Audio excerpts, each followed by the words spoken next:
Après le viol et l'assassinat de Merveille Mbela, y a-t-il quelques jours à Yaoundé, un autre crime ignominieux venu tout droit des enfers confirme la place de Yaoundé ce jour parmi les capitales les plus dangereuses du continent africain. Elle s'appelait Mvondo Elodie Ekoto, âgée de 17 ans. Il y a un peu plus d'une semaine, son corps sans vie a été découvert dans un coin du quartier Manguier. Mais que s'est-il passé exactement? Chers abonnés, bonjour, bon après-midi, bonsoir. Je suis toujours ravi de vous retrouver pour une nouvelle vidéo. Les détails dans quelques instants. Mvondo Elodie vivait chez son oncle, régulièrement absent pour des raisons professionnelles. Ce dernier laissait sa nièce en compagnie de son épouse, une mégère au réflexe acariâtre. Elle vouait quotidiennement une haine incommensurable à l'endroit de la jeune fille qu'elle ne supportait pas. Victime de maltraitance, Elodie décide de fuguer de la maison, espérant ainsi trouver du repos, de la tranquillité chez un ami, camarade de classe.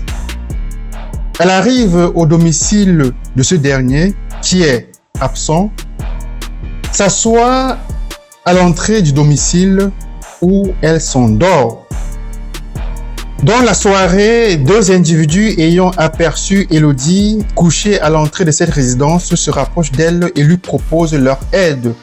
Dans leur maison se trouve un lit confortable et un matelas mousseux sur lequel elle pourra dormir à volonté. Naïvement et n'ayant pas de choix, Elodie décide de suivre ces deux inconnus jusqu'à cette maison où les portes s'ouvrent puis se referment fatalement. Pendant des heures, elle est séquestrée et violée à tour de rôle. Le calvaire de Mvondo Elodie ne s'arrête pas là. Il commence à peine.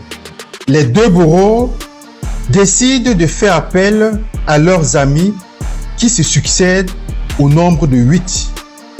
Ils sont 8 à abuser sexuellement de cette jeune fille dans cette maison où elle est séquestrée depuis maintenant 4 jours. 4 jours où elle est violée et violée. Pour des raisons sataniques, l'un des violeurs se rend dans une épicerie du coin où il achète la rata chop d'ail, la mort au rat, qu'il charge dans un pain, un sandwich fatal qu'il concocte et donne à sa victime. Elodie consomme le pain empoisonné et meurt. Après avoir sexuellement abusé de la victime et de l'avoir empoisonnée à mort, les criminels décident de se débarrasser du corps d'Elodie dans un coin du quartier Manguier. Au chant du coq et au lever du soleil, les habitants du coin tombent sur une scène atroce. Quelques jours plus tard, les enquêtes de la police ont permis d'identifier et d'interpeller 5 des 8 individus auteurs de l'acte infâme. Ils se trouvent tous en ce moment au commissariat du 6e situé au quartier Etoudi, quartier présidentiel du Cameroun. Malheureusement, je n'ai pas jusqu'ici pu avoir l'identité ni les images des assassins. Ce genre d'individus, ce type de criminels ne méritent même pas la prison. C'est la peine de mort pour eux. Et je pense que la peine de mort existe. À un moment donné, il va falloir que nous remontions le temps. Nous allons rentrer dans le passé, appliquer la loi qui existait auparavant. Dent pour dent, œil pour œil, la loi du talion. Tout le monde a peur de la mort. Et si la mort règne dans nos rangs, il y a certaines choses, certaines pratiques qui vont s'arrêter.